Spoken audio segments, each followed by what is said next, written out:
తుఫాన్ కారణంగా రేయింబవళ్లు నిద్ర కూడా పోకుండా కష్టపడి చంద్రబాబు పనిచేస్తుంటే వైసీపీ వాళ్ళు మాత్రం చంద్రబాబు తాగే వాటర్ బాటిల్ గురించి ట్రోల్ చేస్తూ కూర్చున్నారు.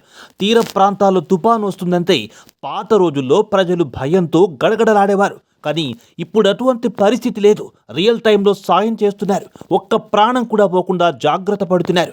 మొత్తం 488 కంట్రోల్ రూమ్లు, 75,802 మందిని పునరావాస కేంద్రాలు, 219 వైద్య శిబిరాలు, అత్యవసర కమ్యూనికేషన్ కోసం 81 వైర్లెస్ టవర్లు, సహాయక చర్యల కోసం 321 టీంలు సిద్ధం చేసి అవసరమైన చోట్ల జేసీబీలు, కేట్లను వినియోగిస్తున్నారు.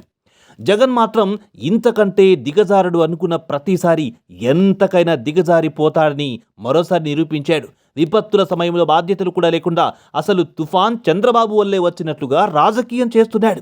ఫేక్ ప్రచారం చేయిస్తూ ప్రజలను భయాందోళనకు గురి చేస్తూ తనకు రాజకీయాలే ముఖ్యమని మరోసారి నిరూపించుకున్నాడు.